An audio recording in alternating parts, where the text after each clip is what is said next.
चांद यह हमारा निकटतम पड़ोसी है और इसकी विशेषताओं से हम जो स्थान और डेटा एकत्र करते हैं वह हमें हमारे सौर मंडल के बाकी हिस्सों के बारे में बहुत कुछ बता सकता है। और एल ओरो अंतरिक्ष यान की आंखों के माध्यम से हम चंद्रमा की सतह और केवल तरीकों का आकर्षक विस्तार से पता लगा सकते हैं। हमारा दौरा पश्चिमी सीमा पर शुरू होता है, जहां चंद्रमा का निकटतम भाग सुदूर भाग से मिलता है। विशाल में एक पतला गड्ढा है और इसे ओरिएंटल बेसिन के रूप में जाना जाता है। यहाँ एक ट्रेन है जो ग्रेल से सतह के गुरुत्वाकर्षण माप के साथ मिलती है। यह डेटा चंद्रमा की सतह के नीचे कुचली गई संरचना को प्रकट करता है, जिससे हमें चंद्रमा के आंतरिक भाग की भूगर्भिक विशेषताओं के बारे में पता चलता है।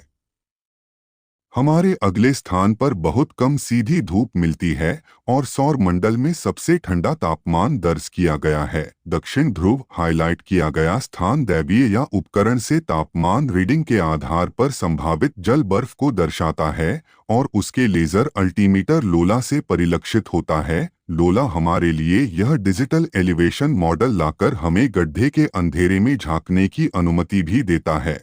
यह 21 किलोमीटर चौड़ा और या किलोमीटर गहरा है, लेकिन यह पृथ्वी के चंद्रमा प्रणाली में सबसे बड़े ज्ञात प्रभाव क्रेटर की तुलना में फीका है। दक्षिणी ध्रुव एक कैन बेसिन दूर की ओर देखें तो यह 2500 किलोमीटर चौड़ा और 13 किलोमीटर गहरा है। हम अभी तक ठीक से नहीं जानते हैं कि इसका आधार कैसा है। इसे पहली बार 1960 के दशक में दूर से उड़ रहे अंतरिक्ष यान द्वारा देखा गया था। जितना हम एल ओरो डेटा का उपयोग उन क्षेत्रों की जांच के लिए करते हैं जिन्हें हम पृथ्वी से नहीं देख सकते हैं, चंद्र टोही ऑर्बिटर कैमरा अपोलो 17 चंद्र लैंडर के निचले आधे हिस्से के दृश्य को कैप्चर करने में भी सक्षम है, जो अभी भी सतह पर मौजूद है और साथ ही रोवर भी पहले से मौजूद है। ये छवियां सतह पर मानव अन्वेषण की हमारी उपलब्धि को संरक्षित करने में मदद करती हैं। आगे बढ़ते हुए हम अपने अंतिम गंतव्य की ओर बढ़ते हैं।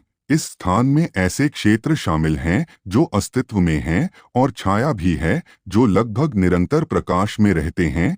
यह उत्तरी ध्रुव है। वैज्ञानिकों को दशकों और सदियों से पोस्ट पर कुछ प्रकाश और छाया का मॉडल बनाने की अनुमति देने के लिए इलाके का विस्तृत माप, कुछ हीटिंग क्रेटर रिम सौर ऊर्जा पिक्चर अभियानों को उत्पन्न करने के लिए आदर्श स्थान हो सकते हैं। चंद्र परिदृश्य स्टैंड का यह अद्यतन दृश्य टोही ऑर्बिटर अंतरिक्ष यान की कार्यक्षमता और क्षमताओं का एक प्रमाण है और जैसे जैसे मिशन डेटा इकट्ठा करना जारी रखेगा, यह हमें सेना का दौरा करने के कई और अवसर प्रदान करेगा।